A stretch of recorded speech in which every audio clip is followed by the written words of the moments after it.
So welcome everybody, and I'm really glad you're here, and I commend your courage to come to a talk on the dance of wisdom and anger. It is a wonderfully fun subject to investigate after all these years for me, and I hope you start to get a sense of how practical it is when we apply the teachings, and what a rich resource we have in Shantideva and in the sutras. So I'll be relying on some of the sutra methods as well as Shantideva. I'm going to speak for a little bit, and then we will have a practical application and some discussion. So we're going to go through a build-up towards Shantideva, first of all. So just checking in, usually when we teach something, we begin with humility and say, oh, I'm just a simple practitioner, I have no expertise.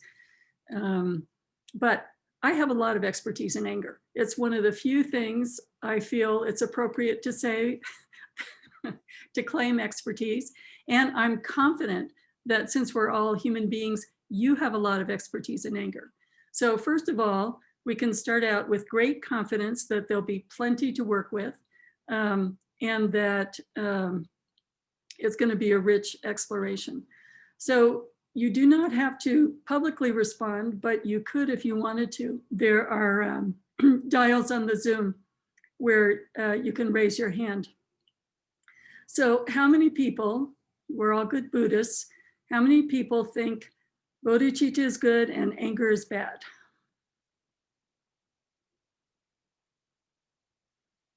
Yeah.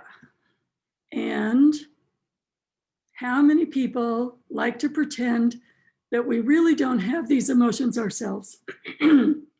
That every time we're angry, it's an out of character response, it's a new arising, and that we don't really like to admit when we're under control of anger.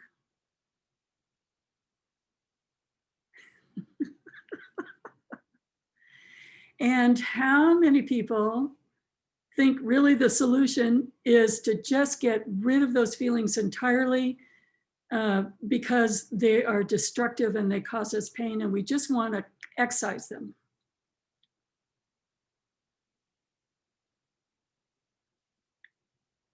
How many people identify some sense of character when we think of ourselves in the midst of being angry? We think, I am angry. So we build it into our sense of identity. Or I am ashamed that I got angry.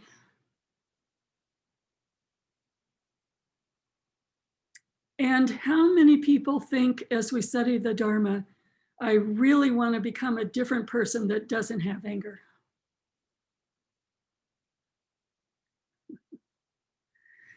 So these are all normal responses. They're absolutely normal responses. But the result of these beliefs, which I think are not unique to our culture, but certainly a part of our culture, is that our minds become like battlefields, and we experience our emotions like volcanoes. So when we hold these beliefs, which I hope I will be able to debunk, when we hold these beliefs, we're actually reinforcing our confusion. And we want to be out of our confusion. So the first aspect that we're going to be working with is setting ourselves into a mindset of confidence, because we all have Buddha nature.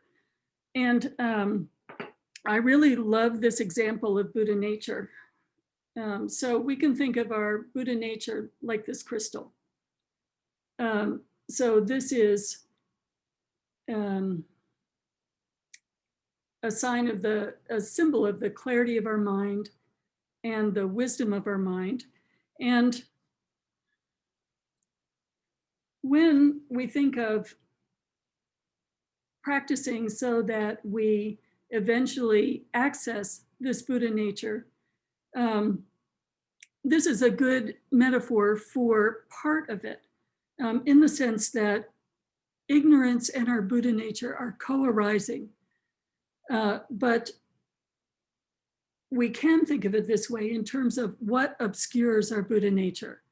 And what obscures our Buddha nature, the most pervasive layer is destructive emotions. So all of our afflictive emotions, which can be boiled down to anger and aversion. So if we think of anger or aversion as being an adventitious stain that resolves into wisdom, we don't actually get rid of it, it resolves into wisdom. That's the most accessible layer, and the layer that we have to penetrate first. The second layer is very, very subtle. We might consider this layer like a heap of compost, or even sometimes like concrete. So this next layer is very, very subtle, and that's the pervasive sense of I that we filter all our thoughts through.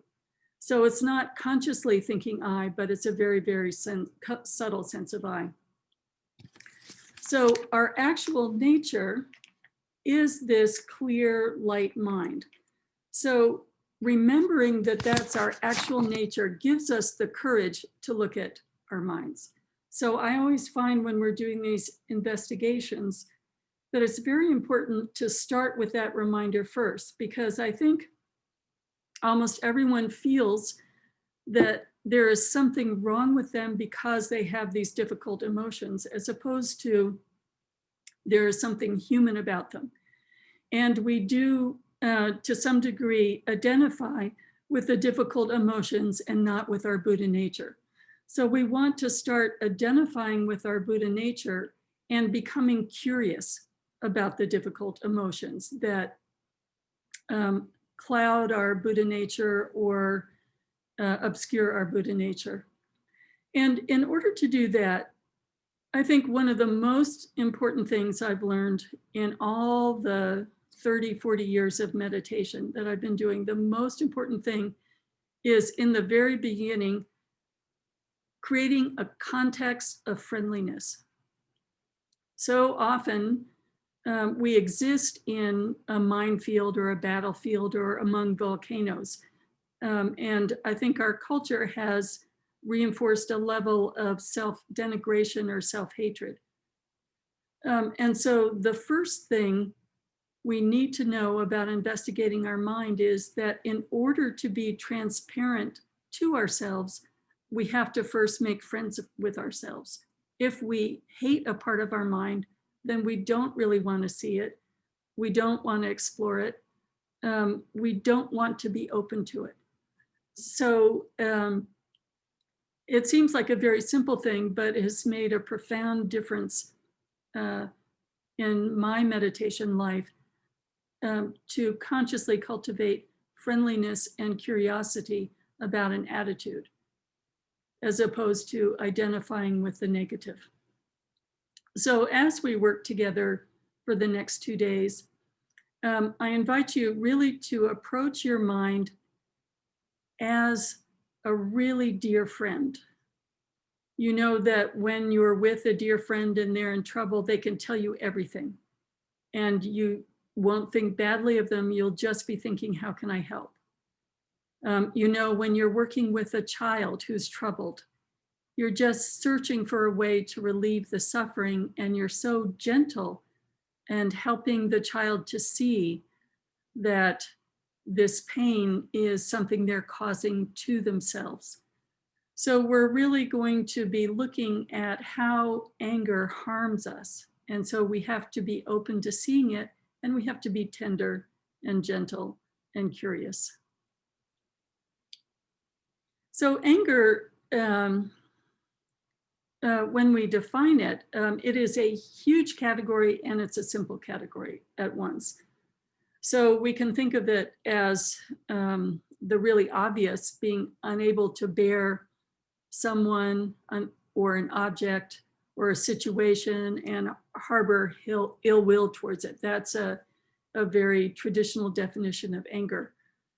And we can accept that culturally, we have a conception too that anger can be a motivating force for change. So it's sometimes difficult to take in fully that anger harms us because we think of it as, well, this is the beginning of change. So let's just set that aspect aside because we want to look at how anger harms us.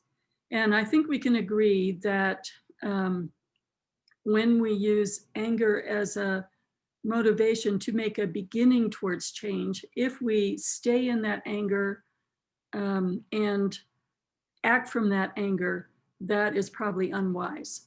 So let the flash of it be a motivation for change, and let's put that aside and look at then what happens if you hold the anger every moment when you're working towards change. That would be harmful. So this whole category is the category of aversion, and we can think of it as the general irritation to rage, but it actually begins with the feeling of dislike, which is a pulse. It's not actually the word or the thought of dislike. It's more a pulsing hint that we experience as a feeling that says, no, I'm not sure, a pushing away. Just this subtle physical, emotional body-mind experience. So we're going to look at it from the most subtle to the most difficult. But if you think of, there's that subtle push, which becomes a thought of, I don't like this. So it gets more specific. There's an actual thing I don't like, to, I don't want to be here, either in the presence of a person or an object or of our own state of mind. So it gets stronger when we tell ourselves a story about it.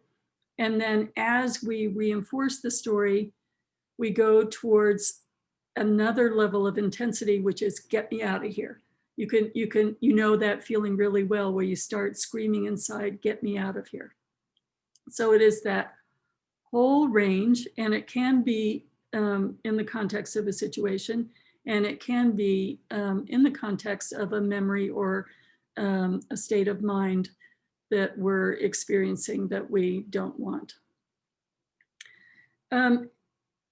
Another interesting aspect to anger, why it's so important to investigate it and why we're looking at it so carefully, is as meditators, we know that, yes, there's the situational anger, but also when we're on our cushions and we're meditating, when a memory comes up about a past event or anticipating a future event that makes us angry, that interrupts our meditation.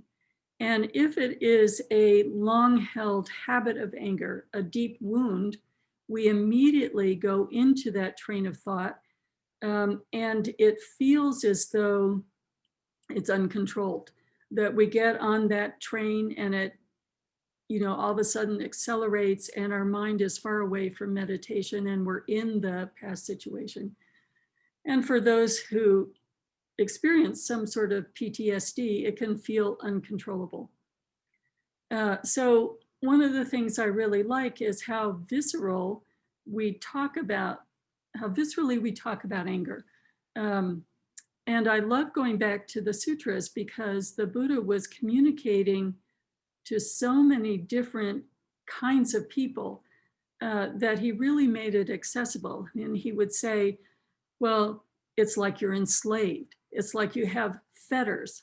So it's like you have, like what we see from slavery, an iron collar and iron, big cuffs on our arms. We can't, it feels like we can't escape it.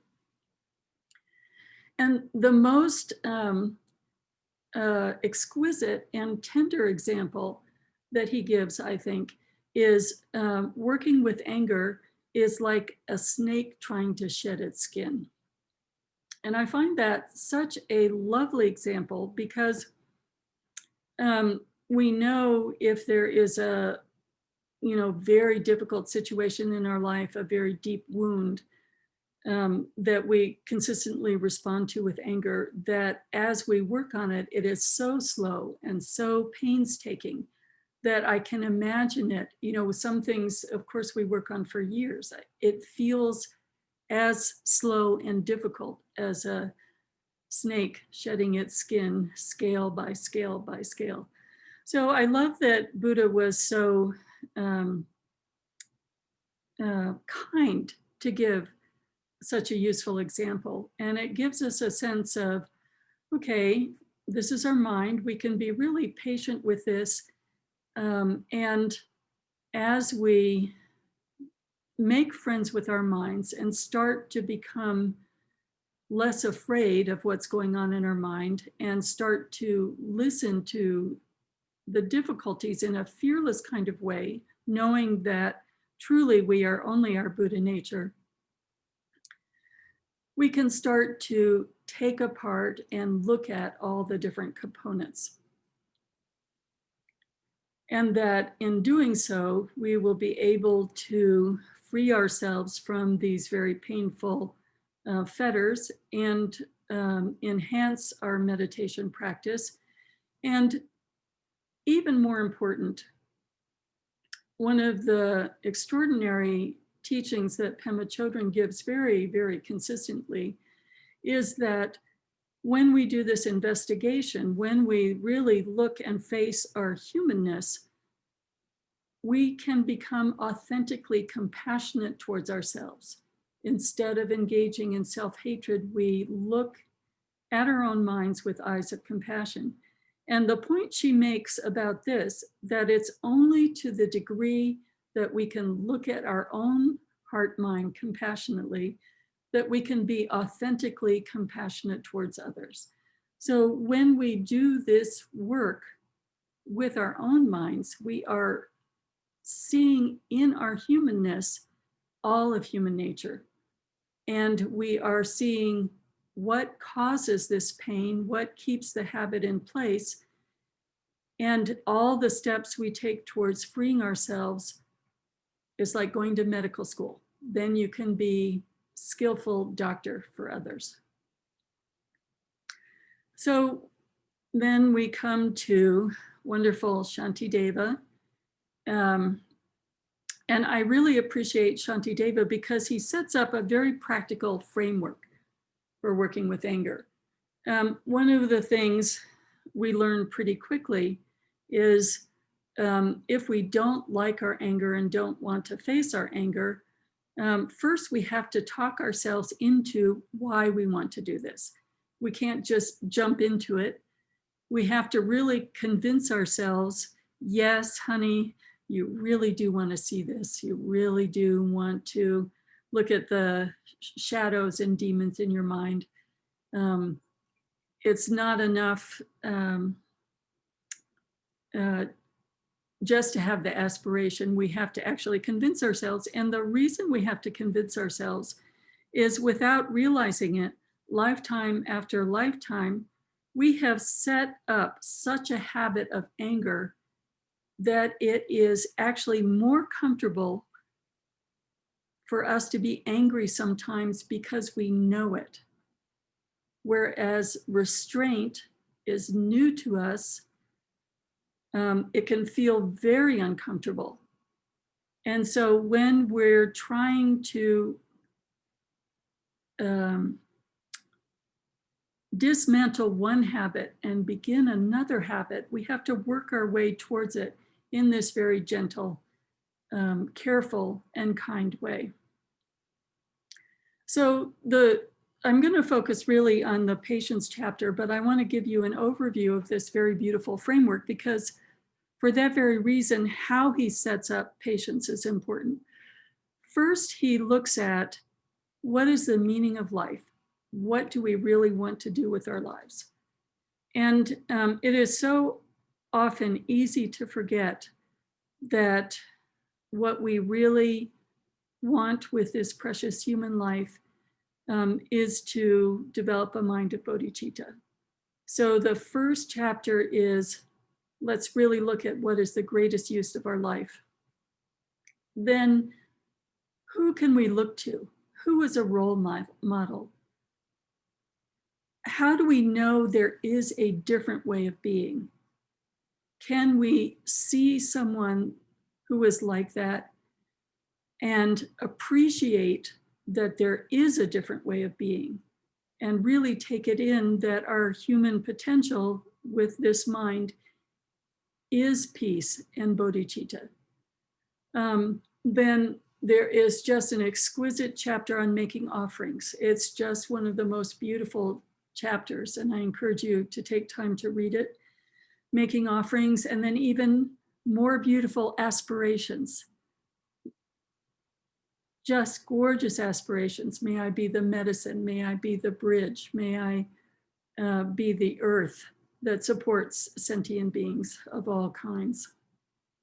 Then after that level of encouragement, so full and joyous level of encouragement, he goes, okay, I will set upon this path, and the first thing I have to do is commit to look at myself transparently. So the chapter is usually called confession, but essentially confession is about summoning the courage to look at our own heart mind transparently, which we can do if we're not judging, not shaming, if we're becoming curious and friendly. Again, he goes in after that to examine why, again, is bodhicitta our goal, in case we got scared with all the transparency. Let's remind ourselves again, bodhicitta is the goal, and that mindfulness, a moment by moment examining of our state of mind is a method. And then he goes deeply into exploring anger and developing patience. But you see, he has that beautiful framework. And then within the chapter on patience, we begin to see in whatever situation, really it's my own anger that's the true enemy. And eventually, he encourages us step by step to get to the point where we see anger as our compassionate teacher. So it's quite a beautiful framework. And then he goes on into the complete fruition when we see through this constructed self, then all the roots of anger are definitively gone. But we're going to just have fun with anger itself. So I wanted to insert here some quotes of encouragement. His Holiness Chetseng Rinpoche, you must rule your thoughts or your thoughts rule you. So that's a, charge, let's go forward kind of quote. Then when thoughts arise, recognize them clearly as your teacher. That's how we access the curiosity and friendliness. How are they my teacher? How is anger going to be my teacher? And then Khenpo Sultram Gyatso, no matter what thoughts occur, if good or bad, no matter what feelings are felt, if pleasant or not, knowing them all to be clear light mind, let them be like an ocean would its waves. So this is a different kind of framework. It's more of the how. Shantideva gives us the map, and then this is the car. And then finally, Lord Jigten Sumgun, consider your thoughts as kind. So instead of enemies, instead of volcanoes we want to repress, we're going to consider our thoughts as kind.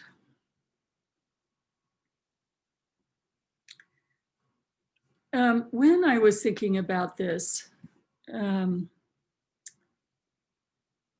what I found interesting was to change that image of a minefield that we have, or a battlefield to dancing.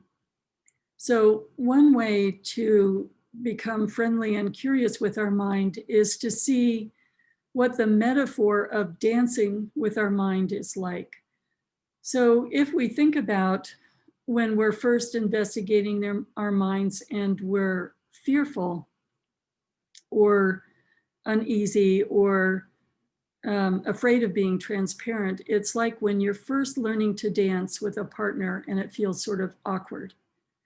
And then if you have a longtime partner, it gets easier as you go along. And then sometimes when you see people in their 80s, a very old couple, it's so sweet. It's like a kind of graceful ballet. So that is the aspiration of working with our minds, seeing it as a dance rather than a battle. So when it becomes a ballet, we allow our openness and our ease with all of our different feelings to become the exploration that leads to wisdom. So I'm going to start off with a couple of verses from Shantideva's framework, mainly because I love his poetry. And one day I hope we can act it out, because one of the things I love about Shantideva in particular, he's sharing his own personal pep talk. So sometimes he gets quite dramatic with how he's working with his mind. And it's sort of like Shakespeare. It should be like Hamlet's speech sometimes, both meaningful and high drama. So in terms of starting out, what is the meaning of life? He expresses the quality of precious human life as so hard to find such ease and wealth, whereby to render meaningful this human birth. If I now fail to turn it to my profit, how could such a chance be mine again? If now I fail to turn it to my profit, how could such a chance be mine again? As when a flash of lightning rends the night, and in its glare shows all the dark black clouds hid. Likewise, rarely through the Buddha's power, virtuous thoughts arise, brief and transient in the world. And so we're having a black storm out my window. And as with a flash of lightning rends the night, and in its glare shows all the dark black clouds hid. Likewise, rarely through the Buddha's power, virtuous thoughts arise, brief and transient in the world. So both rare and illuminating. Thus behold the utter frailty of goodness. Except for bodhicitta, except for perfect bodhicitta, there is nothing to withstand the great and overwhelming strength of evil. How gorgeous this is. Thus behold the utter frailty of goodness. Except for perfect bodhicitta, there is nothing to withstand the great and overwhelming strength of evil. So when we are in the midst of trauma, for when the world is in trauma, our cities are in trauma, perfect bodhicitta is what is the illuminating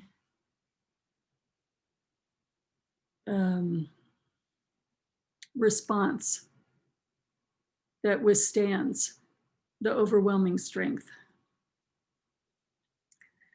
So with that in mind, he moves to the qualities of the people who have bodhicitta. If with kindly generosity, one merely has the wish to soothe the aching head of beings, such merit knows no bounds. No need to speak then of the wish to drive away the endless pain of each and every being, bringing them unbounded virtues. So we think of someone being so lovely if they only have the thought of wanting to soothe someone else's pain. And then the beings that we have the great good fortune to know, someone like His Holiness Drikung Chetseng Rinpoche or His Eminence Garchen Rinpoche, those incredible beings who take on their shoulders the aspiration to drive away the endless pain of each and every being.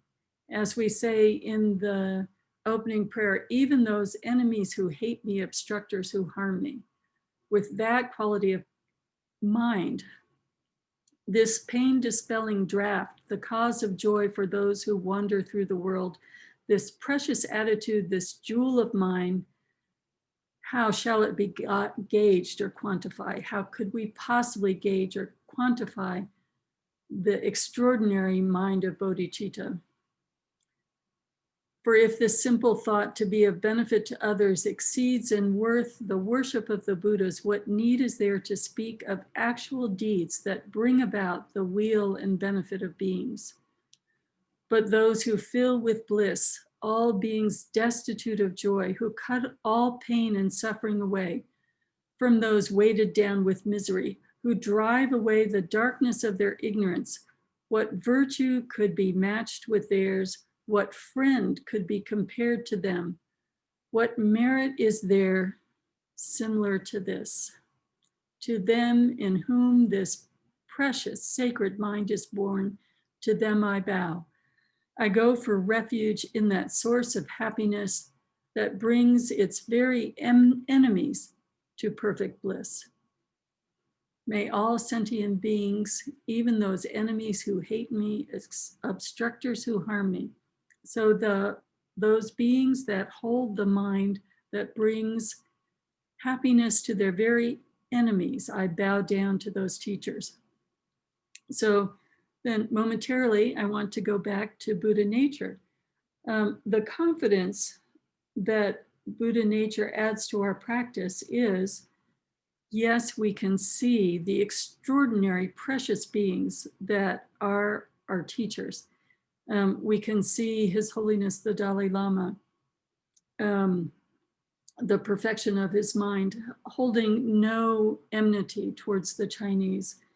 We can see His Eminence Garchen Rinpoche through that beautiful biography, how he came to be a bodhisattva in the context of a prison or a hell realm, holding no enmity, becoming friends with the guards. We see this in Nelson Mandela, becoming friends with the guards. And when we understand Buddha nature, we understand that in nature, our minds are no different from their minds. Our potential is no different from their potential. So Shanti Deva's extraordinarily beautiful poetry in praise of bodhicitta and of these beings who hold the mind of bodhicitta also is a praise of our inner nature.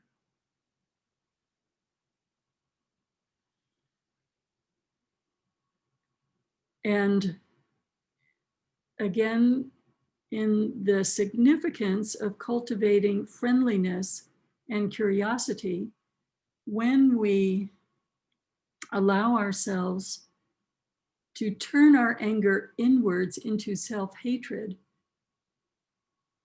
we are directing self-hatred towards our Buddha nature, the opposite of the direction we want to go. So think of how we might cultivate resting in confidence in our Buddha nature and cultivating transparency, knowing that our ignorance is something that is dissolved and is a path towards wisdom, not an enemy.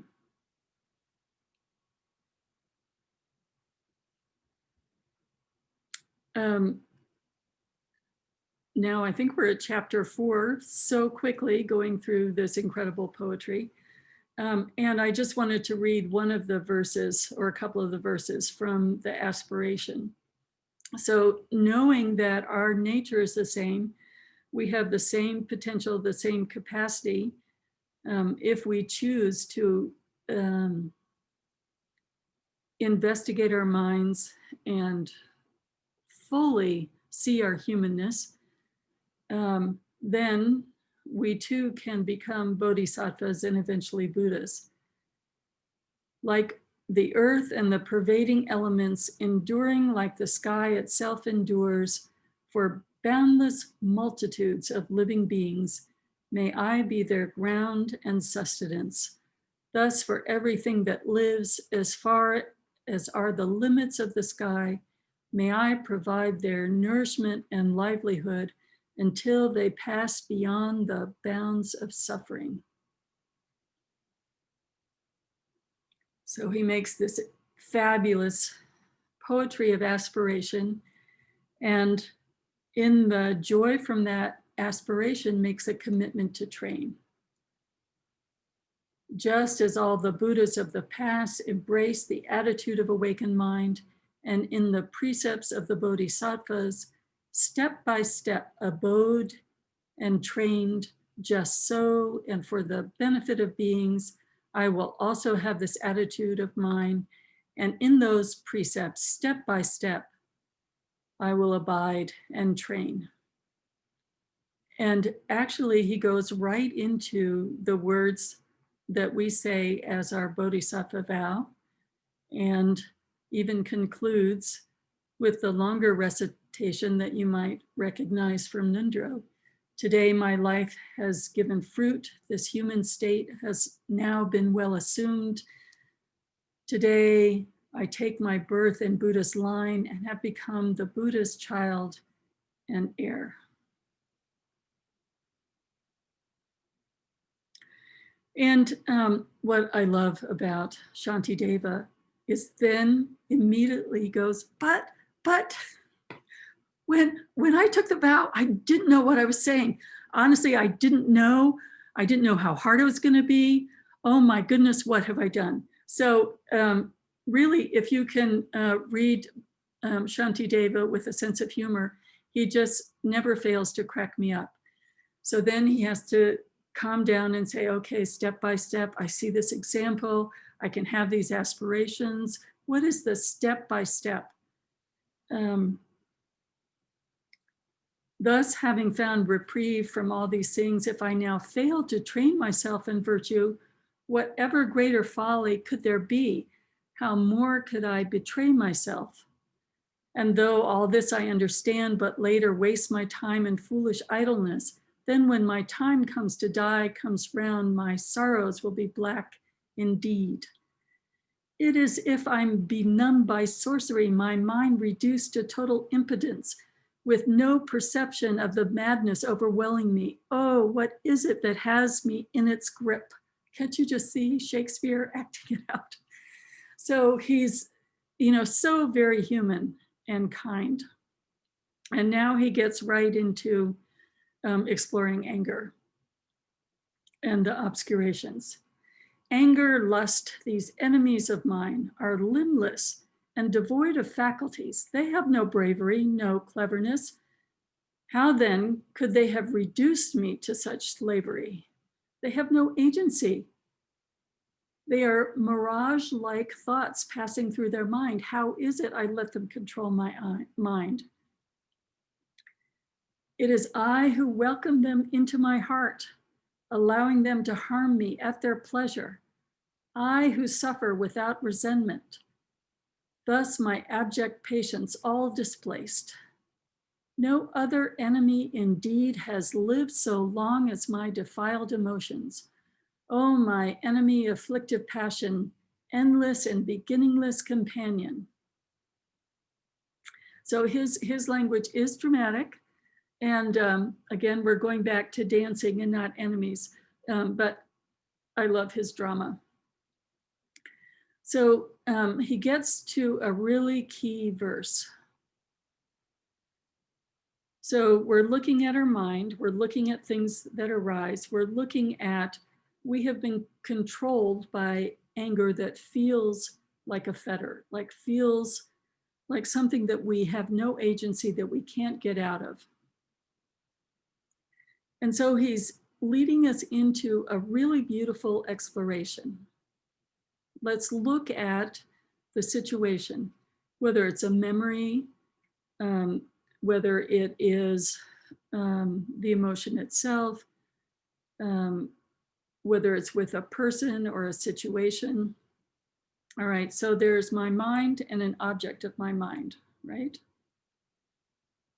You're thinking about something. So there's the mind and awareness, and the awareness is looking at something, an object. And he says, okay, first of all, is the anger in the object? So we can think of addiction fairly easily. And everybody has some sort of mild addiction. We can think of the recent election. That's easy to give rise to anger, thinking about the recent election. So think of your TV or your computer, how you're getting the news. Defilements are not in the object. So defilements are not in the thought of, I'm going to just use chocolate because that's my easily admittable addiction. The anger is not in the thought. If I'm looking at the news on my computer, anger is not existing in the computer, right? There's all kinds of video on the computer, but my anger is not in the computer. It's not in my eye that's seeing the computer. Anger, I don't have an angry eye. I don't have an angry computer.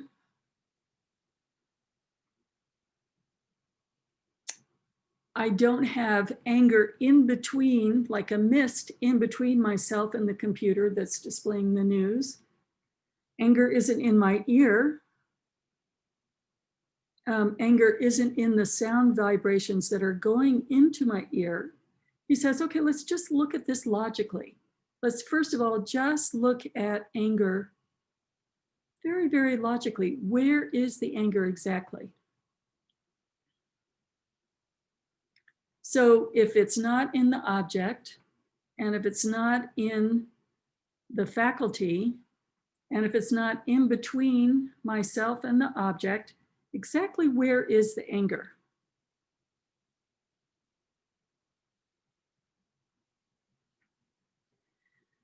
These are simple mirages, and so take heart. Banish all your fear and strive to know their nature. So I'd like to stop here with this verse for a minute and really invite you to take this first practical example of analytic meditation. Think of, I wouldn't go into your deepest anger right now, but you could work with the election. That's probably an accessible anger, no matter what side you're on. And think of something concrete that made you angry, a specific video phrase that you saw. All of you just had Thanksgiving. We found in our Sangha that Thanksgiving was an easy time for irritation and anger to arise. So you might remember a situation with your family, but take one specific event, not a hypothetical, in which you felt just irritated or moderately angry, and break it down. Ask yourself, really, where was the anger? Examine the object. Examine the sense faculty that received the object. Examine anything in between you and the object. And let's just take a minute with that.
This is really, the Zen people say, like a pivot kind of verse.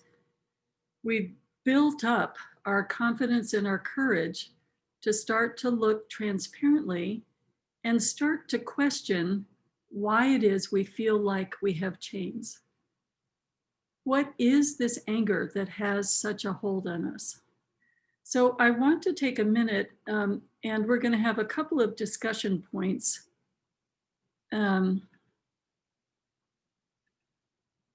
So just very briefly, I'm going to invite you to share what it's like to look for anger in the object, in the eye that's, or the sense faculty that's receiving the object, in between object.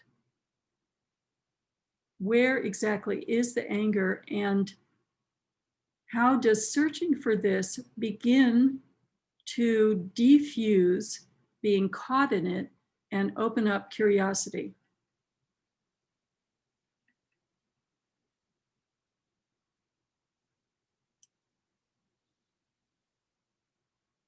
So you've received an invitation to go into a breakout room and have a discussion.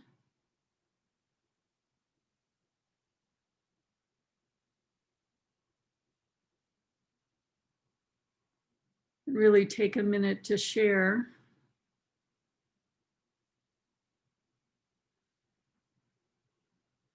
We'll just spend about 3 minutes.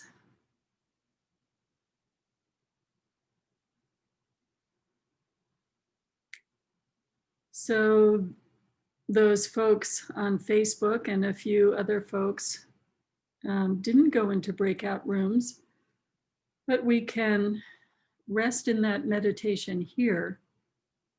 Think about a specific situation in which you got angry,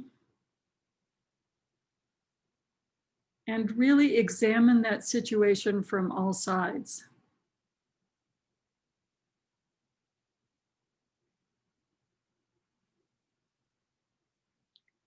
How did the anger arise?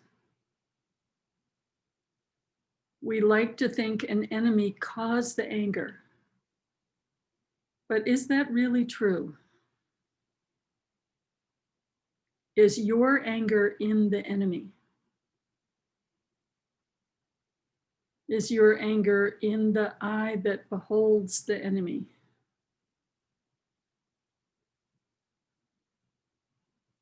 Is your anger somehow something in between yourself and the enemy?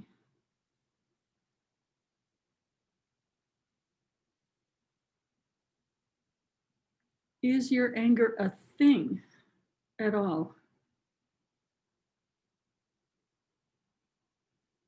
Does it have a color or a taste?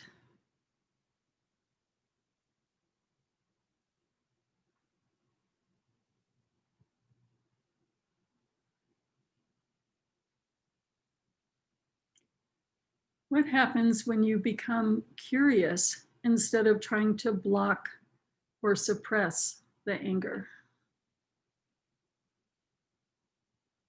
When you become curious instead of shaming yourself for having such a feeling?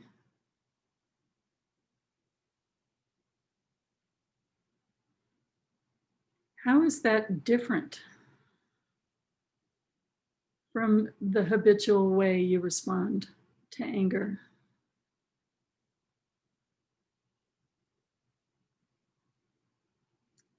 Curiosity instead of shaming.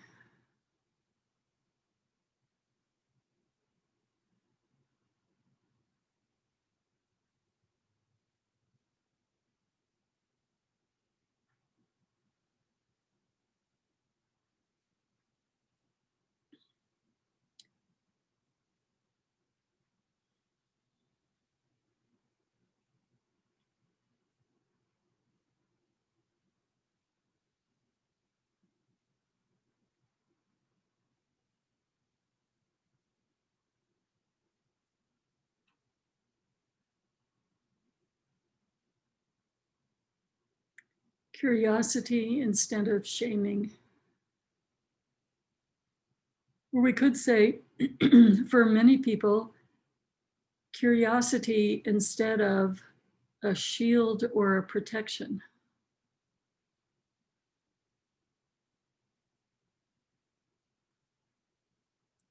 If we're a trauma survivor, we may have learned to use anger as a shield or a protection, and that may have been the best, wisest choice in that moment till now.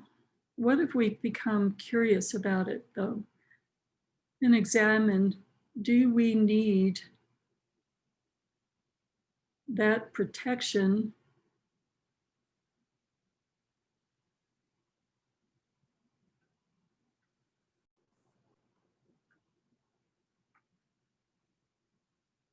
Okay, I'm gonna close the chat rooms, but do you want to bring up the question, Nancy? Oh, no, it's okay. I'm just sort of, one question I have for you is I'm translating a lot of this anger.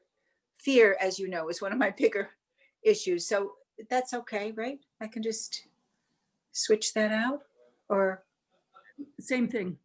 same thing, same thing. That's what I figured. Feels the same. Outrage. Thank you so much. All right.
Evidently, I was muted. Okay, so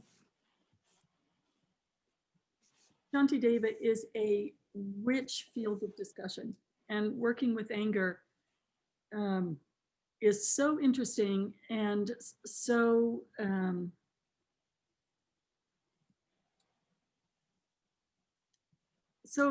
so many facets that discussion is really very useful, and exploring how you might use Shantideva, having a chance to talk about it and explore it is really important also. So I want throughout today and tomorrow to create that Sangha aspect where we can talk with each other. So is there something that someone wants to share from their breakout group? A question or insight? And you can raise your hand and Toby will unmute you.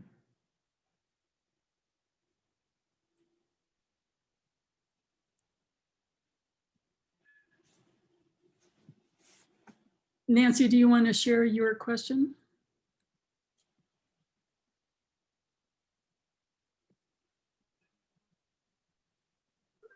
Can you hear me now? Okay. All right. We have two devices in the same room. So for me, a bigger, what do you call it? Problem, I'll just say problem, is that, fear comes up for me, paralyzing fear. And so I've been just substituting for anger. I guess anger is beneath that, of course, but that fear comes up, and it seems to work the same way, that you get I get fearful over something, I don't take the responsibility that it's really in me. All the same mechanisms come up. So that's exactly right. So some people easily shift their strongest emotion to fear, and it's in the aversion category. So absolutely, you can work with any emotion that comes up. Someone else might go into grief and someone else might go into shame. And someone else might go into self-aggression, turning the anger inwards. And so Shantideva is going to accomplish over time instructions on how to have a lived direct experience of seeing that the anger that we think is so controlling is a mirage. And so his first question is, well, where is the anger? If it is so controlling, where is it? Can you find it? Can you identify it? What did other folks discover as they were looking at a experience, not a hypothetical, but a direct experience? Khenmo, I can kind of talk about what John and I discussed, and that, we're kind of experienced practitioners ourselves. So of course we have this idea in our minds that, anger is just emotion. It just comes from the mind. Conceptually we have that understanding, but, without doing some meditation and experimenting with the direct experience, sitting and really doing the visualization, it's difficult to translate that intellectual understanding into an experiential understanding, and that it's really the experiential understanding that will, in the future, give us the ability to kind of handle those emotions. The intellectual understanding is not so useful if it's not put into practice. That's exactly right. And that's why we think of our thoughts as kind, because when these thoughts of anger arise, we can say, oh, here it is. I can really apply the Dharma right now in this situation. And yes, many of us are experienced practitioners, but that doesn't mean that anger is uprooted. So just the intellectual understanding of the Dharma doesn't prevent us from getting angry in a situation. We only need to think of Thanksgiving for most people, or the recent election for most people. So although it's fairly simple, it's really only a 6-line verse. Is it in the object? Is it in the faculty? Is it between you and the faculty? What I think this accomplishes is takes us out of the shock of the volcano exploding to, all right, emotions, what are they? And when I have this emotion and I can say in a shaming way, I'm such an angry person, or I can say, I can't get out of this anger, it's controlling my life. Where is this heavy thing that we intellectually know is not there, yet is controlling our behavior? What Shantideva is doing, and what we're going to do with some of the sutra work, is look at many different ways to switch gears, so that as the emotion arises, we're reminded to use the Dharma right then, right in that very moment. And we have a full range of methods to use. Okay, so sticking with this for a moment, if it was a useful lived experience for you, stay with the same experience. And I'm going to essentially give you a guided meditation to examine that state of mind. So again, approaching your mind with gentleness and curiosity, get mad. Remember a situation that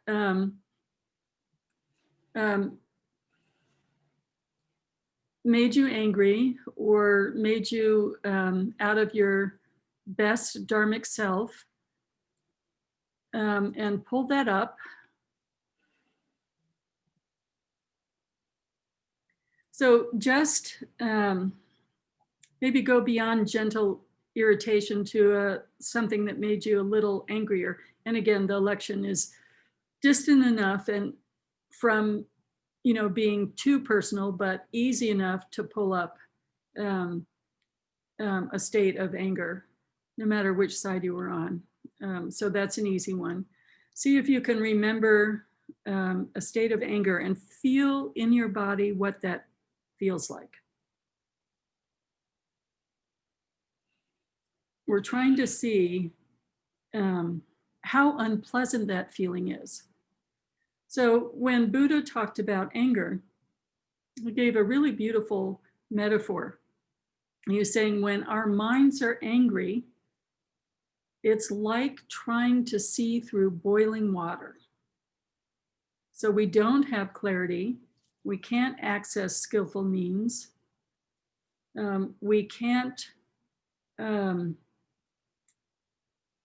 all of a sudden behave pleasantly because we are seeing the world as though our mind is all boiling water. Just see how that feels in your body, remembering an angry moment.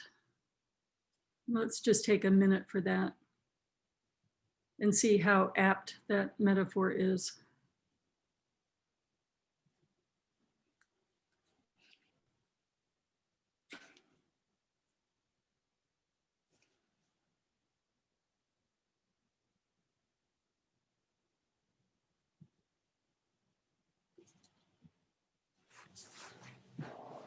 When you are really clouded with anger, what does that feel like?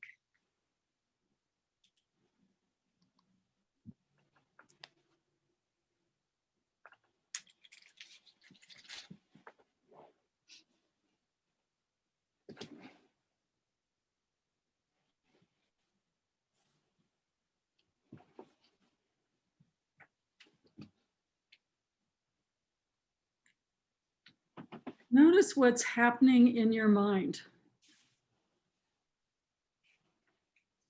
Is there a sense of not wanting to feel something? Is there something underneath that you don't want to feel?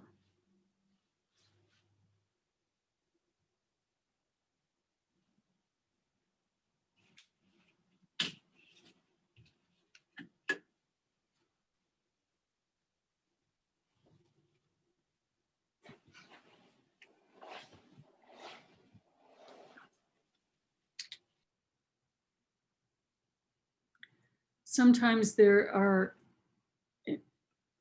aspects of information that we don't want to face, important information. And sometimes it's a habit that's triggered. Most of the people I know have been living in such a state of continued anger that during the election period, the habit was so strong that you only needed to say the name of one politician or another, and the nicest person in the world would get angry. So you can see how reinforcing a habit in any situation makes it easier and easier to get angry.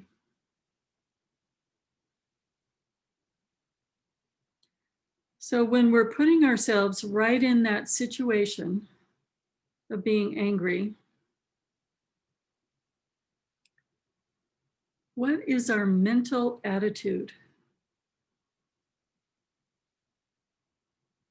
So are we judging our minds for feeling angry? Are we judging our minds for feeling fearful?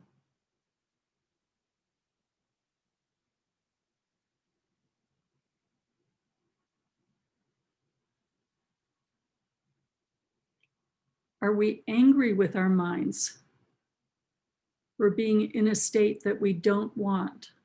That's not our lovely Dharma identity.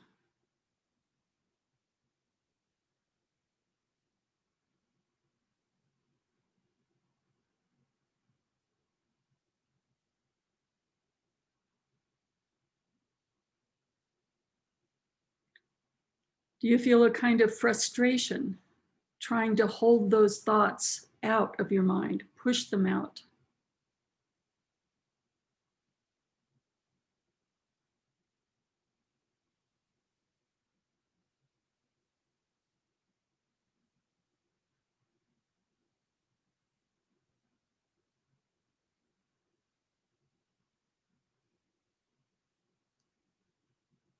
Do you find yourself thinking faster and faster, telling the story over and over? Why you're justified in being angry, why you're right.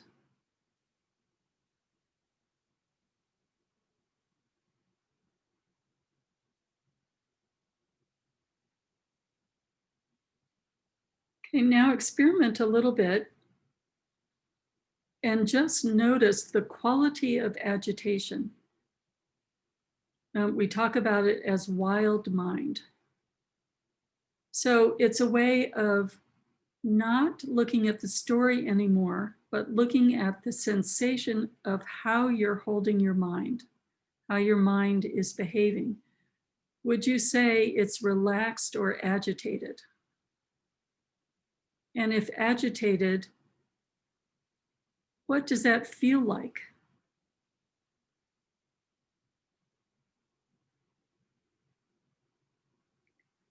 Is there a kind of narrowing or condensing feeling in your mind with the agitation or with the fear or with the anger?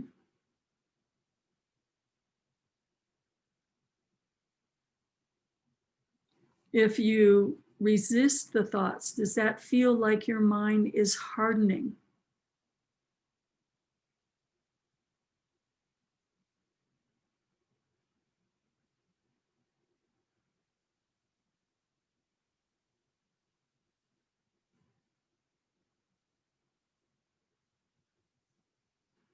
Okay, let's take a minute now.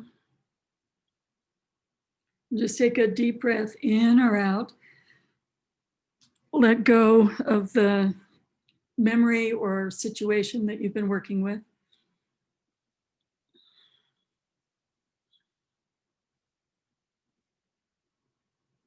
And just relax your mind for a minute. Not thinking about the angry situation. And just breathe deeply in and out, letting the tension fall away.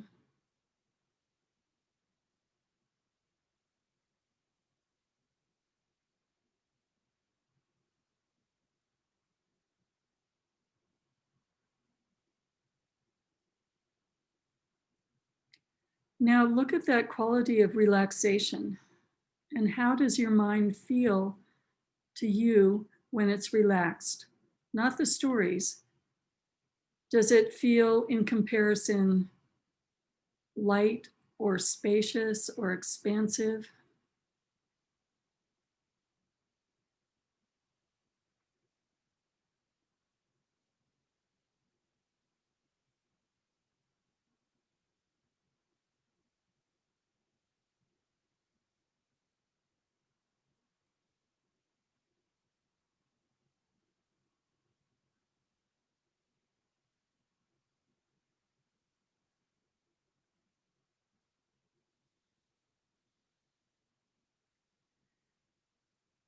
See what it's like in this neutral state of mind to feel complete acceptance of your mind.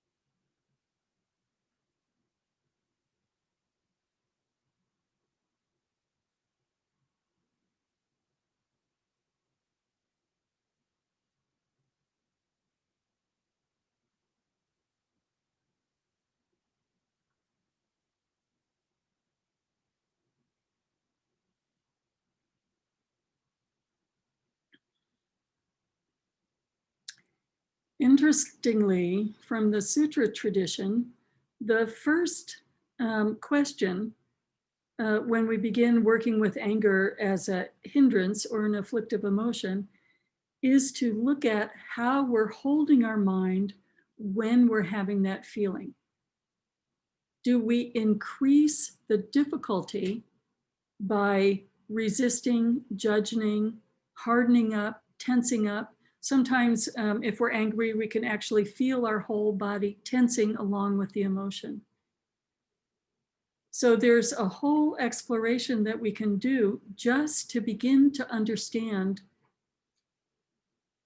primally and experientially that actually holding anger hurts us. We have to know that it hurts us because we like to think it's justified, that somebody is doing something to us.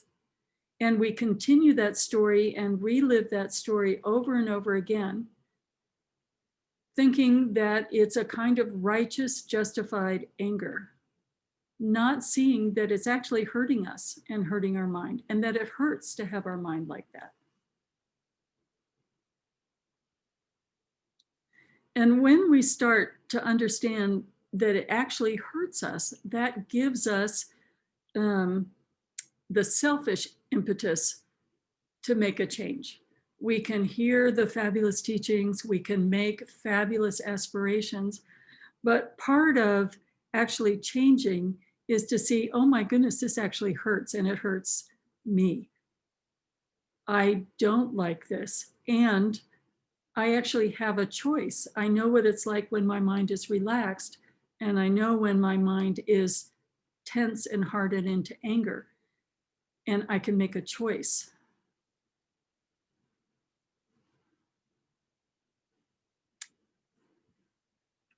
Okay, I just want to encourage now some discussion of what it felt like to juxtapose simply what it feels like to be angry and what it feels like to be relaxed, and what it takes to actually acknowledge to ourselves that maintaining even what we think of as righteous anger might be hurting us. Whoever is making us angry is not present in this room right now, is not acting in any way towards us right now. We are reliving something intentionally, and we are choosing to maintain something that hurts. Okay, let's take just a couple minutes to discuss that. And I think it's easier to discuss in small groups. So we'll take about a minute for each person to express.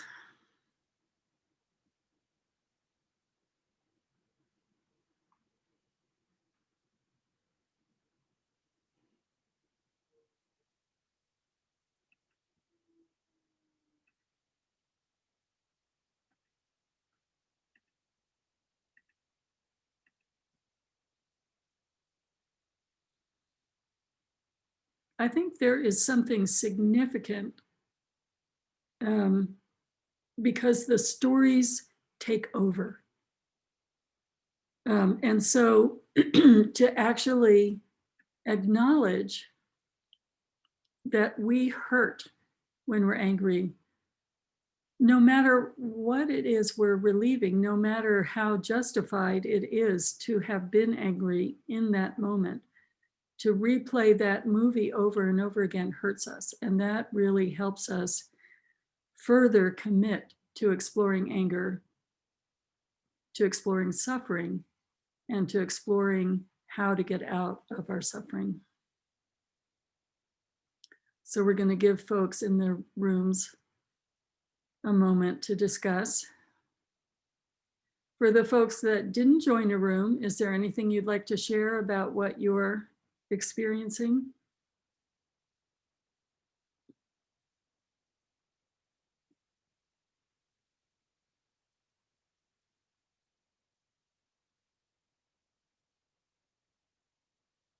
So you can see why it's so important to really cultivate this attitude of friendly curiosity.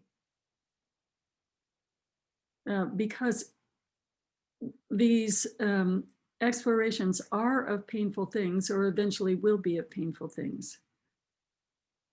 So we want to just see how it is we can move out of these states.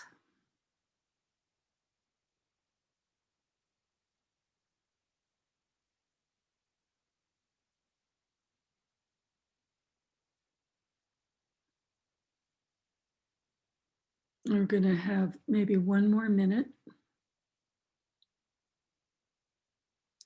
Buddha talked about this as the second arrow. If someone is shot with an arrow, the first arrow hurts, but then how we think about it, how we continue it, is the second arrow, and that arrow we inflict.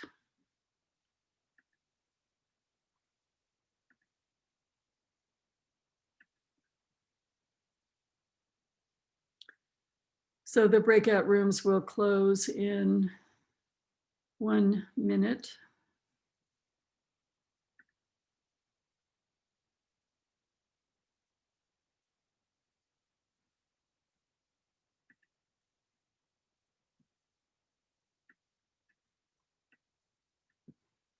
And people are returning.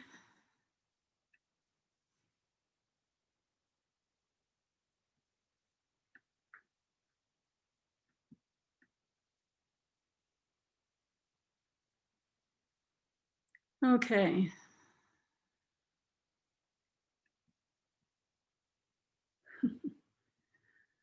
Not everyone came back.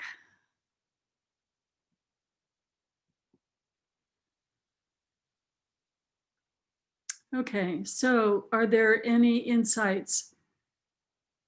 Now everyone is back. Are there any insights that you'd like to share? I just remember, I talked about a time I just remembered about how a couple of months before I started meditating, I had been holding on to some anger issues with respect to my employer and holding on pretty tight. And what I started kind of looking at that just kind of spontaneously. And what I found is when I looked at that, wow, it was all of a sudden this anger was replaced by happiness about something else, or contentment about this, or concern about that. And it was just like the feeling of anger was just nothing. It was just sort of there and gone. And then I read Cutting Through Spiritual Materialism, and I started meditating. It's an extraordinary discovery when you see that anger is impermanent and that it is a thought like any other thought that arises and passes away. And so what we learn from our investigation is that it's hurtful to us.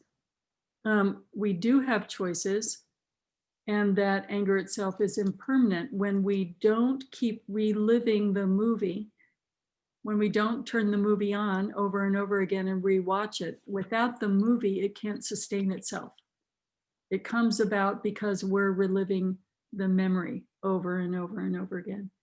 Any other thoughts or discoveries that you'd like to share? Yes, I'd like to address something here. So when we went into the first breakout, I just shared this with the breakout I was in. I'm not very technologically advanced in any way, and I've never been in a breakout, so like I didn't know what to do, and then I finally clicked on it, and what happened was I became angry at myself. My anger was directed towards myself because I couldn't figure out what I was doing. And then I felt very judgmental, like, why can't you figure this out? What's wrong with you? And then you were out of the first breakout, right? So when the second breakout came, I was like panicked. I was feeling panicky. Like, oh my gosh, what if I can't get in here again? So it's a great experience for me because I initially had the object that I was angry at to begin with, but then it turned out that I became very angry at myself. So I became the object of my anger. Makes sense? Or I don't know, but yeah, it was a challenge. You know, it does. And thank you for bringing that up, because technology could be a third easy access for anger. Almost as good as the elections. I think everybody gets angry at technology. And I apologize. I'm not technologically experienced either.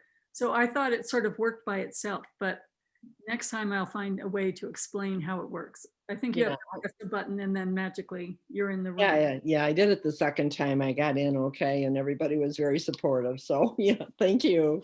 It was a great experience. You know, that's so perfect, because you can see what happens when you have a direct experience and you approach it with curiosity and you see the components. Wow, look at that. It's so easy for me to get angry at myself. Yeah. Inward. And it was this momentarily frustrating technological event. There was no anger in the computer. So you turned it, instead of throwing the computer across the room, you turned it at yourself. Yeah. So what we're doing is we're exploring how to break down the different components. And we're looking at why we want to do this. We have wonderful aspirations. We've met fabulous teachers.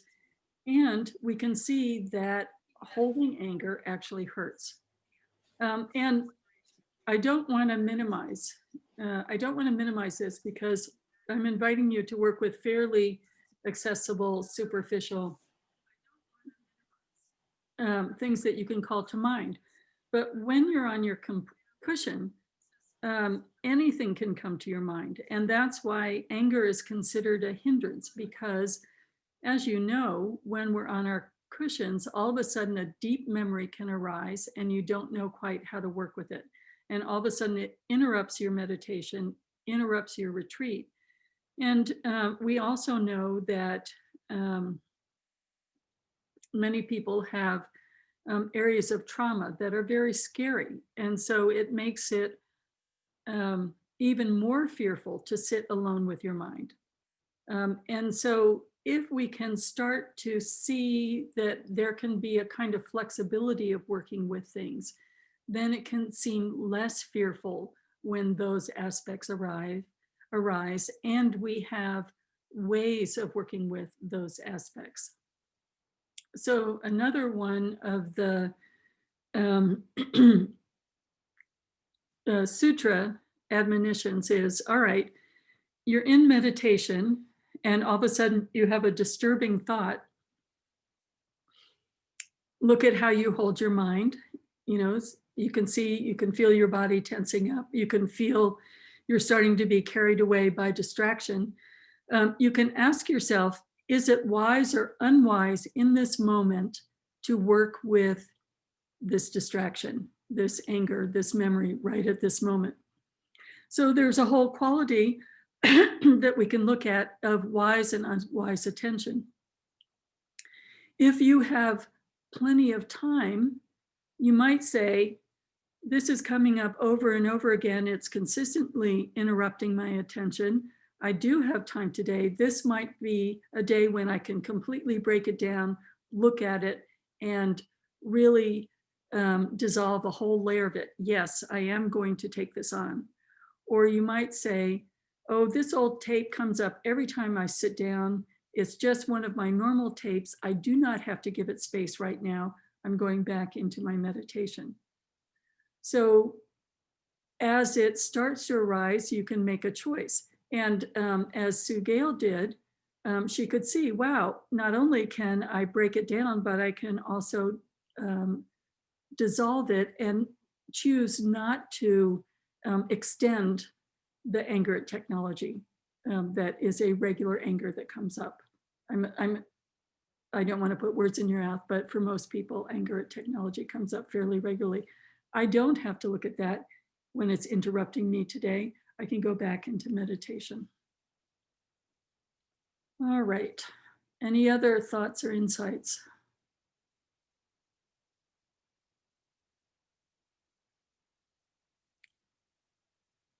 So we have Shanti Deva for inspiration, as well as a range of tools. The other important thing that I hope you were able to see is the quality of mind that goes along with anger, the quality of agitation, that aspect of boiling water, and the quality of closing in. So if I'm really angry, it's like my mind all of a sudden went from spacious to concrete. So those are not intellectual experiences, those are felt experiences. So it's not only wise and unwise, it's I experience my body mind in a pleasant or unpleasant way when I'm angry or not angry. All these are encouragements for us to go deeper and look deeper.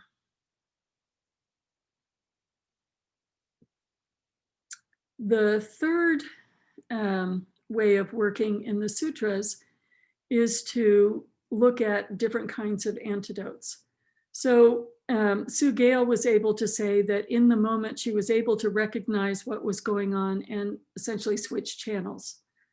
And that's not always an easy thing to do, but there are ways of seeing when I have choices, if it's not something that's so compelling, like some sort of PTSD, I may be able to change channels in this moment. I may be able to go into a Tonglen meditation at this moment. I may be able to go into a loving kindness meditation in this moment.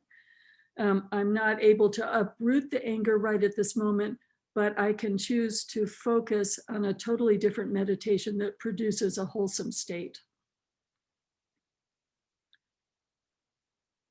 When we do something like that, we're strengthening the habit of that wholesome state, whatever it is, the loving kindness or the compassion in Tonglen, instead of strengthening the anger. So we're looking to see in this moment, if it is it wise or unwise, and what can I do about it? What am I choosing to strengthen? What is going towards the goal of my life? Complete bodhicitta in my heart mind. What is going against the goal, that self anger directed towards myself?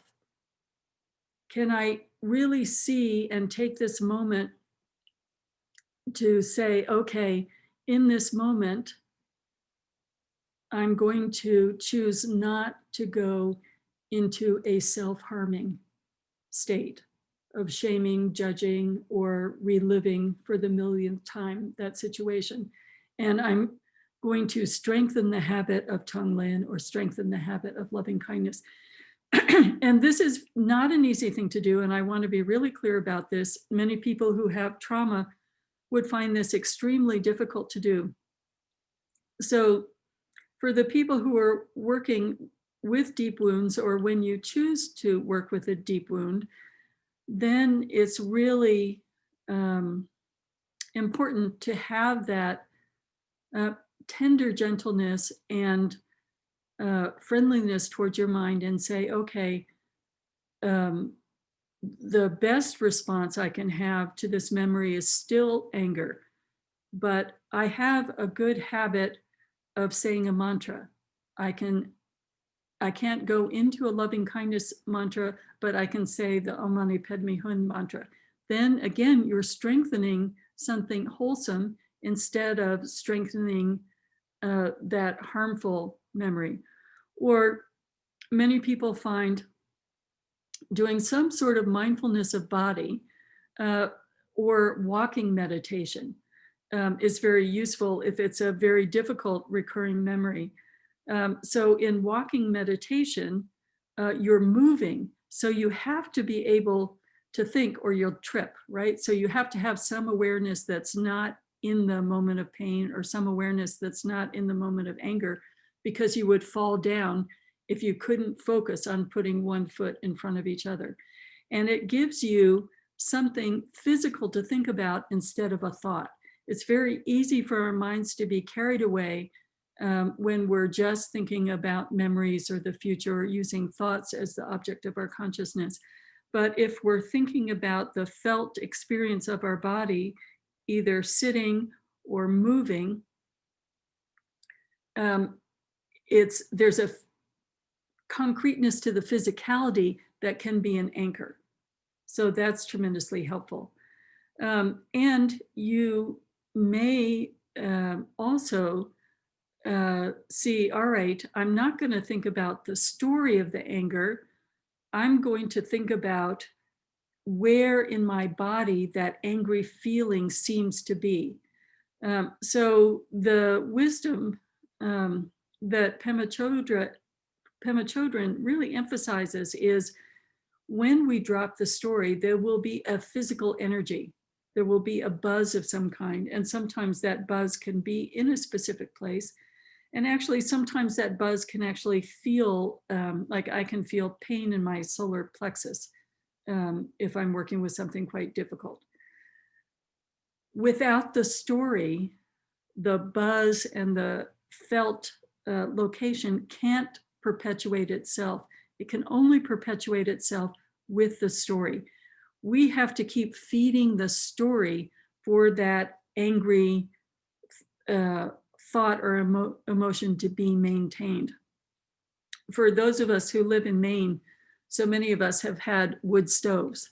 And so we know that we have to keep adding a log onto the wood stove to keep the wood stove going. And it's the same with working with the difficult emotions in our lives. We keep telling the story, and it seems like the feeling is continuous, but it's not.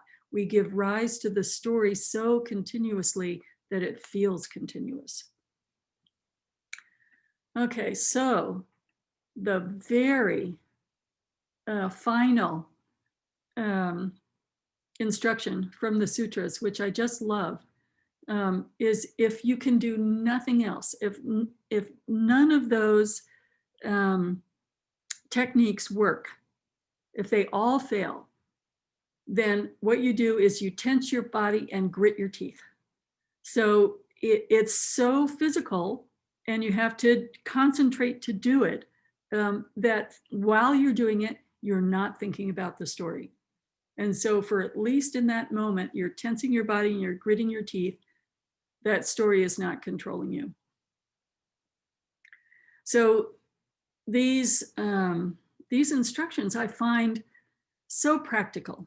In Vajrayana, we tend to have really beautiful instructions. And unless we're practicing them over and over, sometimes in the moment, they're hard to access. And these sutra instructions I find so down to earth and so accessible that it's like having, okay, what is the in-between step before we get to the, some of the higher teachings that we've had.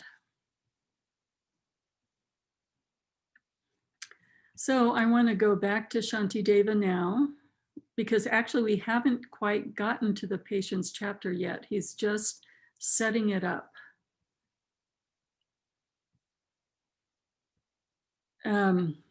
And he gives another beautiful metaphor from the mindfulness chapter that really is used over and over again to help us see how important these practices are. Essentially, he says that samsara is always going to be samsara.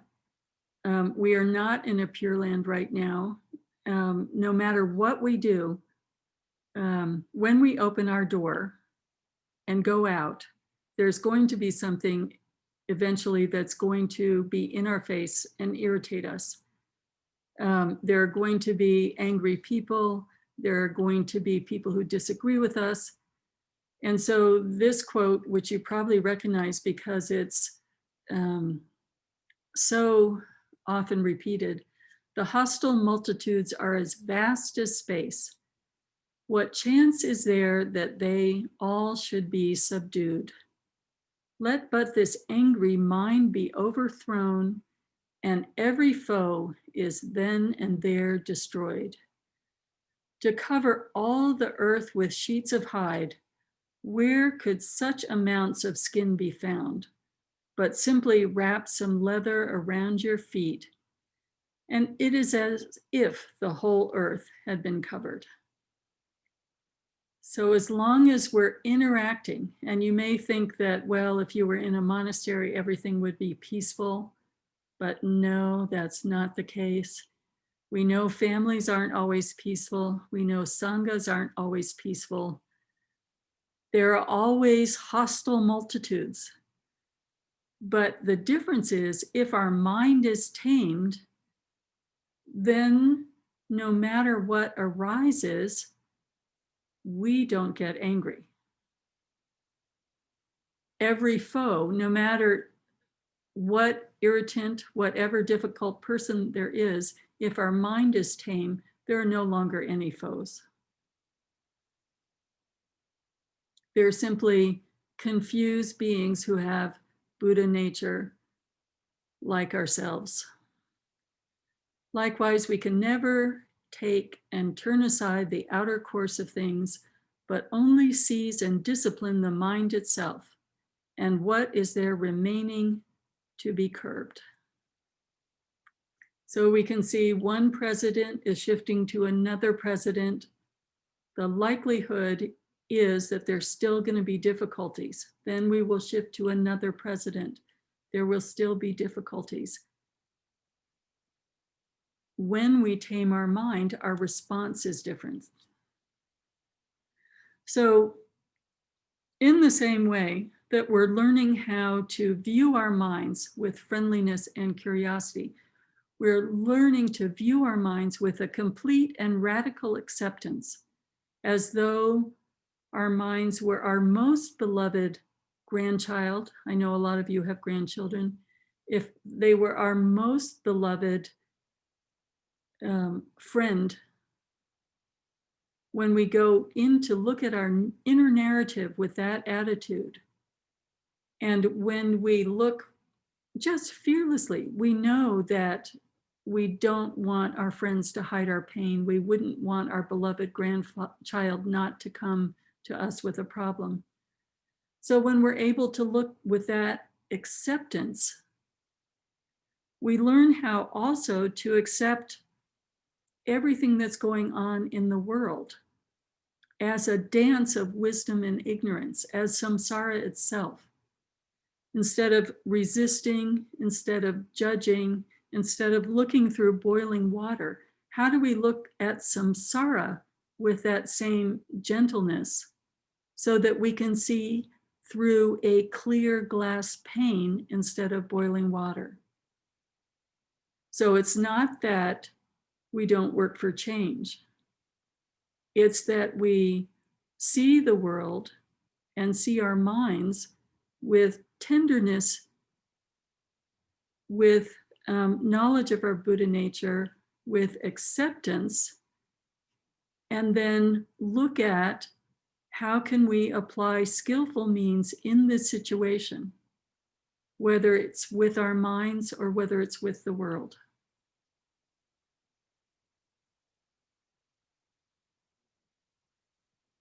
There will always be hostile multitudes, but let this angry mind be overthrown, and every foe is then and there destroyed.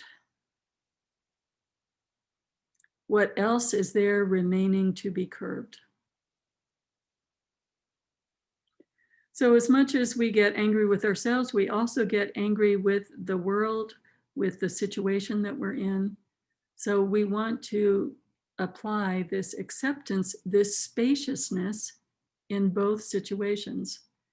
If we're thinking of mental states and memories of things that have happened to us, we get like concrete and stiffen. If we think about the world at large, we can also get concrete, like, and stiffen. But if we can apply that spaciousness within and without, then whatever skillful means we have to apply, we can see how they can be effective and what is the medicine right now. Like Chen Reizig, what is the medicine right now?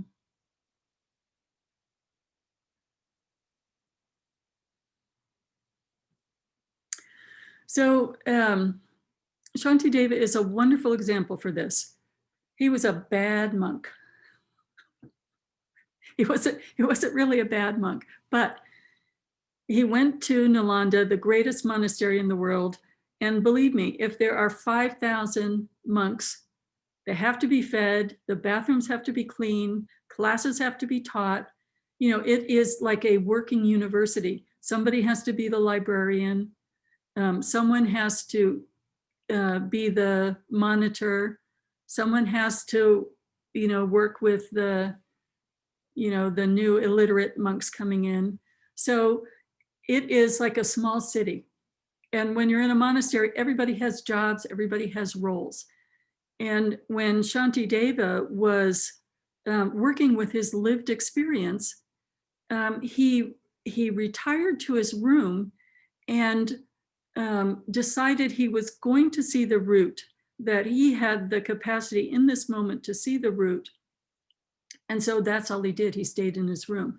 And the whole monastery started getting angry with him because he wasn't participating. He wasn't doing his job. He wasn't, you know, helping. You know, so how could you be so inconsiderate not to join in, not to do the dishes, not to clean the floors? And so he was named the monk who only ate, slept, and pooped. That was his nickname. And the monks decided they had to get rid of him, but it's against the vows to kick somebody out. So they decided if they totally humiliated him, he surely would leave. And I'm telling the story, usually we say because it was so miraculous how wise he is, but I'm telling this story from the perspective of the hostile multitudes. There he was living in tight quarters and being scorned all the time. People were ridiculing him and calling him names. And he decided he was going to look at all his afflictive emotions, particularly anger, so carefully that he could see how did anger arise, what exactly is the nature of anger, what exactly is the nature of mind, and he used that situation completely with the greatest of wisdom. And so there are another set of verses that again are repeated a lot. At the outset, when I check my mind, if I find within some fault or insufficiency, I'll stay unmoving like a log in self-possession and determination. I will stay unmoving like a log. So there he was in Nalanda with everybody scorning him, and he decided he would be immovable until he resolved his mind into wisdom, into bodhicitta again, that he wasn't even going to set a foot outside his room.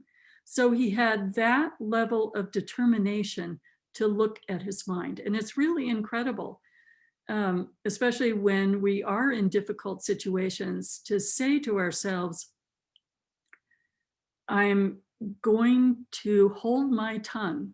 I'm going to stay unmoving like a log. I'm not going to respond in anger. I want to respond in anger. I'll stay unmoving like a log. And it's important when we talk about this, he was always safe. So we are not talking about staying in a situation where there is unsafety or violence. It's more how to use the difficulties of life within a safe situation to then reveal its wisdom. And this is the dance. I'll stay unmoving like a log, looking at this, exploring this, dancing with it.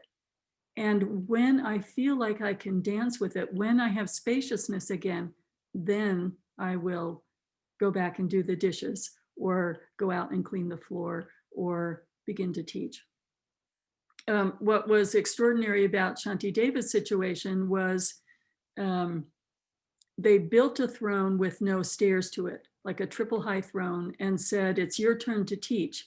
And they thought when he came out and saw the throne to be inaccessible that he would slink away. But he was so far along the path at that point that he flew up into the seat and sought taught this quite extraordinary text. So it's about time to close, and I want to read a poem to you to give you the courage to come back tomorrow, because we're going to go even more deeply tomorrow. This is from the book, The First Free Women, the poems of the early Buddhist nuns. Truly strong among those who think themselves strong, truly unafraid among those who hide their fear, a hero among these who talk of heroes. Don't be fooled by outward signs, lifting heavy things or picking fights with weaker opponents and running headlong into battle. A real hero walks the path to its end, then shows others the way. Walks the path to its end and shows others the way. Okay, I'm going to put up dedication prayers so that we can dedicate our wonderful work together today.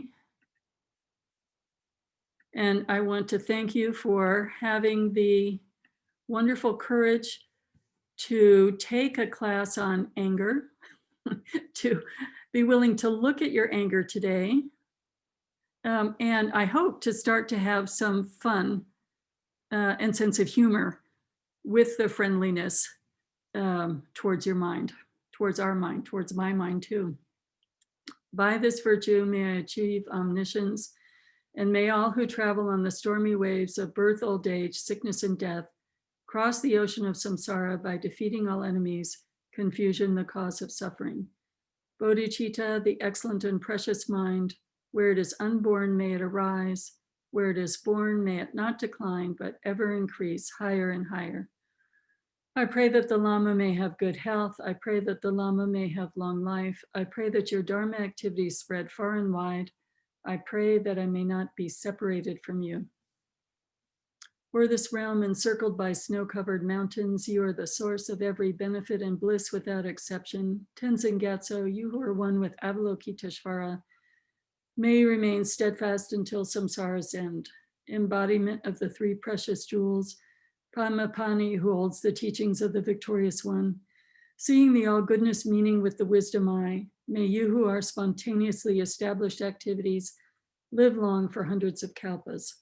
Noble Manjushri, the Lord of Speech, who manifests to hold the teachings of the triple gem, who raises the lamp of the sage's teachings, may you who are the light of the Dharma live long for hundreds of kalpas. The one known in the Holy Land as Aryadeva, emanated into the Gar clan of Eastern Tibet as Chodingpa, the heart son of Jigten Sungun, may the life of glorious Garchen remain steadfast for 100 eons. So are there any thoughts or questions before we go?